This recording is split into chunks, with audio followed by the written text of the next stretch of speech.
You're listening to Systemic Error Podcast. The failure was designed.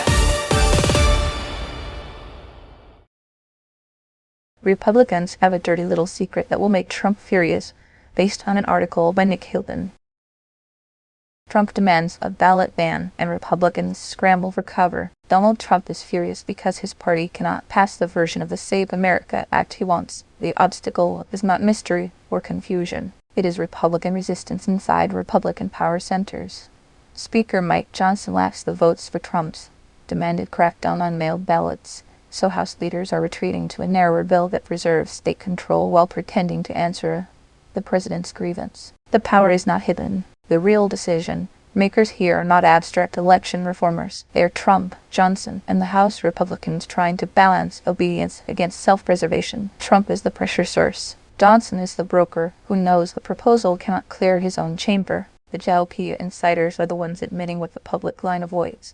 The hardline version cannot pass, and many Republicans do not want it to. That is the story, not confusion, not process. A party leadership class is managing a demanded help legitimized without fully owning the consequences. Integrity is the cover story. The bill is dressed up as election security, but the source makes clear what it actually does. It would crush mail voting and pile on unrelated culture where provisions like bans on transgender women in sports and restrictions on gender-affirming care for minors. That is not governance. It is an attempted legislative smash-up, bundled so that authoritarian election restrictions can travel under the cover of familiar grievance politics. Johnson's own language gives the game away. He says some states use mail ballots very effectively, and I think securely, while still trying to target 5 or 6 blue states as the supposed problem. That is not a neutral standard. It is partisan cherry-picking with a federal stamp. The rural voter shield. Republicans opposed to a full mail ballot ban are not suddenly champions of democracy. They are protecting a system they themselves rely on. The source notes that many Republicans credit mailed ballots with helping them win tight races. That is the very truth, under all the talk about commonsensical safeguards.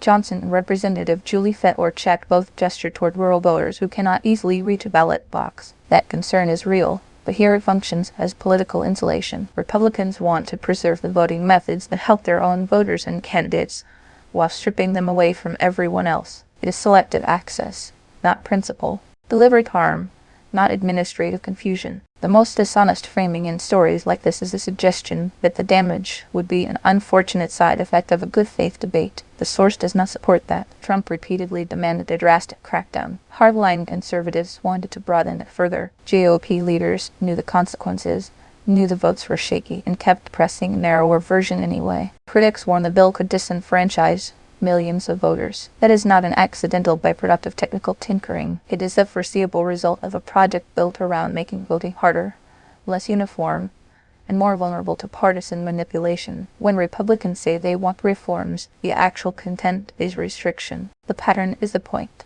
This is how authoritarian politics moves inside a nominally democratic party. The leader demands an anti-democratic outcome, subordinates translate it into legislation, and institutional cowards wrap the whole thing in administrative language. If it fails, they blame procedure. If it passes, they call it security. The deeper pattern is simple. Trump supplies the authoritarian demand. House Republicans supply the institutional machinery. The public gets pulled. This is about ballots, states, or safeguards. It is about power. Who gets to vote, which votes count, and how much fraud the party needs to imagine before it can justify narrowing the electorate. You've been listening to Systemic Error. Thanks to Alternate for today's article, with the automated voice of Liberts. Thanks for listening.